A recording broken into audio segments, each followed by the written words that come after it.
Hey, what's going on, guys? We're back in the workshop. It's Mark's Aquatics. Right then, guys, on this little video what we're going to be doing is part 2 of the native marine tank without a chiller. Okay, we're going to go through all the do's and don'ts and different things on here. We're going to be stocking it with some more weed from the big Welsh marine tank we've got the other side, seeding that with some seaweed, some rocks, different things. We're nearly cycled through now. We've got nitrate in there now, but that's fine. We've gone through the ammonia stage, the nitrite stage, and now we're into that the nitrate stage. So we're going to go through that and have a look at that as well. Check that out. We're going to do some cleaning out of the big tank on this one as well. Lots of weed in there which needs thinning out, just to free up that that circulation within the tank. Okay, anyway, enough rabbiting on, let's get on with this. We've got work to do. Anybody want to buy some weed?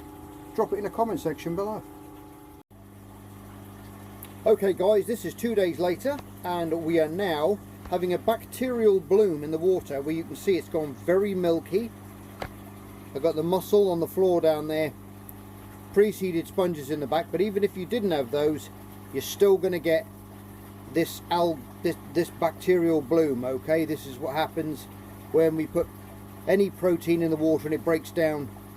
You have a bacterial bloom. Just like you have algae blooms, you have bacterial blooms, and they will basically just swirl around in the water everywhere. Now that's going to colonize all your filtration system, all your sponges, your media, whether it be ceramic, stone or anything, and it's getting it ready, it's doing it, it's fired up that nitrogen cycle, and that is what we want. So I'll go a little bit closer. I don't know if you can see it swirling.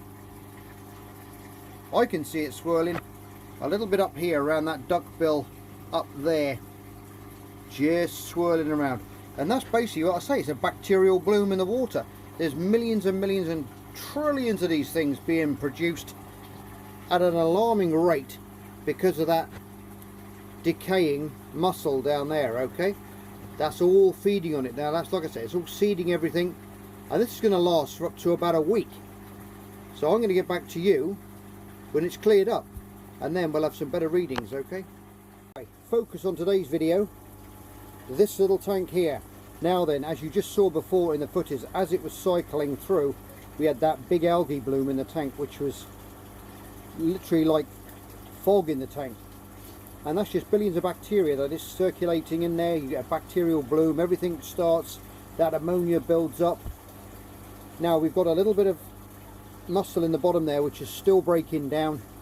Done the water tests, we're on the nitrate. Don't forget guys, don't rush this stage. I had pre-seeded filter media in the back which has helped speed this little process along. Okay, sorry, all the seaweed that I just took out, well they are plants, which we've got there. We've got some dulse, we've got some lettuce. I've got a little shrimp in there at the moment. He just came in on that weed, believe it or not. I didn't even realise he was in there. But we're okay, and he should be okay. If there's any ammonia in that tank, he's not going to last a few hours. So but I know there's none in there, so he's not going to come to any harm. But we got that plant, all the plants there, the seaweeds with different types, the dulse, the lettuce, like I just said. We got a couple of little stones as well. So what I'm going to do is I'm going to just take little bits like this with the anemone on, which I'll just put this other light on. I'm not sure how it's going to react to the lights. A little bit more glary, but there you go. But that's what I've taken out. I've taken out that nice little anemone and some sea lettuce on that rock there, which was literally hidden down the back of all that and couldn't be seen anyway. So I thought that's a great little piece to put in this tank. If I just lift this lid up, I can just pop that in there, and that'll seed that nicely as well. So I can literally just put that on the front for the time being with that little anemone on there, and that's going to look pretty good. What I'll do is I'll just put a few bits in the tank, and then we'll go back and I'll angle it up and I'll turn the other light off so you guys can see a bit better. Okay, there you go guys, that's a little bit better. We've got a cleaner glass now. We've got some stuff in, a little bit of glare from my door there. Sorry, I'm going to have to get some of these black curtains, I think, to get rid of that. But as you can see now, we've got some nice bits of weed in there now on the rocks. Got some sea lettuce there, we've got some Irish moss, we've got some dulse at the back there, and we've got some of the rack at the top, some of the bladder rack. And it looks a lot nicer already. Now, this is a very low, so some of you guys were saying as well, I did say this was an Aqua 1 tank. I do apologise, I think I said it was a Kent, and I'm not sure if they do these anymore, but check out Kent aquariums if you fancy picking up one of these little tanks. So I think they're great. You do get a little bit of distortion through the sides and things, but it's quite a nice little wraparound effect with the rimless front and the sides. But as you can see already in there, we've got the makings of a nice little aquarium. Now, some people have said about the temperature of the water in here. Now, in this shed in the summer, it can get up to like nearly 30 degrees in here. So it's going to be really interesting to see how this tank fares throughout the summer. Obviously, we got the chilled tank on the other side, the chilled down tank. Hopefully that's going to be spot on all through the year. I can really start playing around with the temperatures, and it's very slow little increments and raising it up as the months progress into July and August time, and hopefully it'll be pretty good. So we've got a start on this little tank now, guys. If you've watched this start from the start, like I say, this is the second part now. We've got the weeds in there now, we're cycled through, and it's starting to look like something now. We've got that little prawn in there belting around. He's cool, he's all happy, he's feeding, he's not stressed, so I know there's no ammonia in there. You can always tell when anything's stressed with ammonia, because it will just go up and down the glass, stressed, and not acting normal, where you'd see it just picking around, feeding. When you see something feeding, those water conditions are good, and it won't be that stressed out, okay? There's a good little indicator there. And obviously your water tests are imperative. You've got to do the water tests for your ammonia, your nitrite, and then nitrate, okay? But that little shrimp's going to stay, that mussel there is going to stay in there until it decays away, because there's nothing in there that's going to create ammonia, i.e. the fish or anything along that nature. So I'm just going to leave that completely degrade away. The shrimp's already been around. Here he comes again. He's been around for his feed on it as well this morning, and he was quite happy to have a little munch on that. The other tank's looking awesome now as well. I'll just swing you around to see what's going on there. Aha, and there it is. I do love this little tank. Now, as you can see now, I've moved that power head now, so we've got a different flow, and it's making those snake locks really pulsate away, and everyone's a lot happier in there now. And by thinning these tanks out, I know some of you guys may think, oh, you've taken a lot of the weed out of there, it looked awesome, but the trouble is when it gets too weedy, it gets clogged, and then you don't get that lovely flow all the way through the tank, all the way through all those different weeds. You can see that new dulse growing there.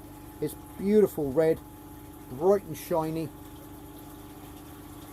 and that's what you want. You don't want it to clog up and get stale and stagnant little areas in there. You need that constant water flow. Like I said before in other videos, guys, when you get the ocean, you get those huge big surges that go through, and then a big surge will go back, and you'll see that in the sea and lots of natural history stuff. Big surges, or if you go snorkeling, you'll feel it pushing you and pulling you around, and that's a lot of volume of water moving there, and it breaks off all the little bits of weed in the tank, and it just dislodges it, but it always keeps a good flow going all the way through. That's why you always see the weeds looking so lovely on the beach, because it's got that strong current pushing and pulling through it, dislodging everything and letting everything escape from in between. Mr. Goby there's looking quite excited again. He's just had all that. Obviously I filmed this tank the same day as the previous video. That's why we've got this one here now, and we've got that one there, which I think is looking pretty awesome. That dulse looks beautiful under that light. It really does. And this is just a little compact T5 light. It's got a little blue bulb and a white bulb in there. Don't know if you can see that. Probably blinding you, I'm sorry, but and it's all built in, all waterproof. It's going to stop any of that evaporation, even though it's cold water. There you go. But I think that's looking a lovely little tank already. So we're going to get some inhabitants for this one. What I might do in this one, guys, I might make this into like a crab tank. So we'll get all different types of crabs in here, and they can all get their own little. It'll be really interesting to see if they start burrowing under here and breeding in here and everything else, because crabs can withstand a lot of temperature, especially the green crabs on the beach that you find. Not so much the velvet swimmers, they're more of a cold water, deeper species of crab. But when they come right inshore, that's why they come inshore in the warmer waters in the earlier spring, and that is to molt and to breed. So they come into the warmer water. So I think what we'll do is we'll get a few pie crusts in there, some green crabs, some little gobies. I'm going to try and find extremely small things to go in this tank, and we can watch them grow. We'll pick up tiny little crabs, little baby pie crusts, and then we might be lucky enough to see one actually shed or something along those lines, and I think that'll be fabulous. But as you can see, that dulse is absolutely stunning colour red in that tank. It really is. That Irish moss is looking lovely as well. We've got some coralline algae on there, but little anemones coming out now, and we've got the rack and that other little species of seaweed which grows on the rack, and I can't remember the Latin name for it now, it's slipped my mind, but it's in one of the videos. I can remember I looked it up. But that old rock there, that's absolutely beautiful. It's like a lunar landscape, that is. So it's going to be really interesting now to see how this tank fares, and I'm really itching to get back down the beach. And we can do that now because we don't need the big spring tides for this tank, because everything that's going to go in this tank, guys, is going to be from right up at the top of the beach, where you get that like intertidal zone, where you get the little rock pools that get stranded right up the top, and the things that grow in there are going to be super hardy. They really are going to be little hardy guys, and they're the ones we're going to put in there. So the little green crabs and things we're going to find, the little tiny gobies, the little tiny blennies. Blennies are the best ones. I find gobies like the more chillier water, but the blennies are going to be the ones for in here, and we're going to try and get 3 or 4 baby blennies, maybe not even an inch long if I can find them, which I think will be absolutely amazing, because they love hanging out on the rocks up here on tops of the power heads and different things. And as you know from Aunt Blenny, I'm not sure if you can find her, there she is, let's go and say hello. There she is. We'll get some little baby ones of her to go in there, and look at that, there's Mr. Male Goby as well. Like I said, I think that big hermit crab's had the egg sadly, but they'll breed again. I might actually take him back down the beach, because he is a little bit destructive in this tank, and there is some smaller ones coming on, so we can leave those little chaps in there for the time being. And some of you were worried about poor old Lenny, about this happening to him. Well, don't panic, because Lenny is a super strong little snail, and when he sucks down onto that rock, nothing's going to get under that shell. And as you saw when old Peach there killed that cockle and ate it, because they're open, they can force their way open. They'll force those shells open very, very slowly. If you haven't seen that video of old Peach there dispatching that cockle, go back and have a look a few videos back, and you'll see the hyperlapse footage of him eating that before everything else dived in and scoffed the rest of it. So but yes, poor old Lenny, he's safe as houses in there in his little bunker. Nothing's going to get him at all. Now I've moved the rock scallop, sorry, oyster, from on the top of there. That's his little place now. Look, he sits on there, but he's sat in a nice little indentation in the rock there. I did have him on the sand, but the power head was kicking up a little bit of sand, and I think he was getting a mouthful of sand every now and again. He wasn't too happy about that, so he's up on the top of the rock now with all the pipes and the flow and everything else, so he's got a lot more circulation in there. Brilliant stuff. Well guys, there's the weed that I took out. Absolute right massive handful of it, look, all over the place. Now that's all grown in there, and you wouldn't have thought I'd even taken much out of there, to be honest, but that's all that came out. And we seeded this tank now as well, so we're not taking anything else as well. We're not taking more from the wild, we're using what we've got, cuttings of what we've got to go in there. I love that, it looks like a tree. What do you guys reckon? I should paint all this background nice and black, or do you like the wood, or would you prefer it painted black? There you are, there's a nice question for you, if you want to answer that one. Yep, it's going to be interesting to see how this tank fares in the next few weeks. with just that weed in there. I'm not going to put anything else in there. That's it now. And we're going to see what seeds itself in there, or how this grows under these little tubes that we've got in the lid of this tank. If it doesn't grow as well, I think what I might do is I can always disassemble the top of there, which I'm not fussed about, because I want to keep, I might just, well, I could actually just cut a square out at the top of there, and I've got another little one of those max spec little tiles that I could put in there as well, which would be quite interesting. But I'm going to give it a few weeks to see how that goes first. And it, I don't know, just puts a completely different light when you look at the two tanks together. Obviously that one's a lot brighter, it's heavier lit. What's that flying around in there now? A bit of algae from somewhere. That's just blown off the rocks. Yes, looking good. Anyway guys, I hope you like that second little part. Any questions, as always, drop it in the comment section below and I'll answer it for you. You know that. I answer, if I can, every single question that I get on my channel. And unless they're completely ridiculous, then I don't. I think most of you guys on there are absolutely amazing. Always get lovely feedback from you guys, and some awesome questions as well. We've always got the demon thumbs downer, but I know who that is, and some of you do as well. But we won't go there. We won't give him airtime. And I'll tell you what though, I'm really looking forward to seeing this tank and this tank blooming throughout the next few months. Look at those anemones, they are absolutely stunning. Look at that, absolutely beautiful. The beadlet anemone. And I know some of you guys have also asked me as well about keeping this tank, and you're gonna start one up as well. And this is why I'm doing this. I get so many people say, is this legal? Yes, it is in the UK. You can take things.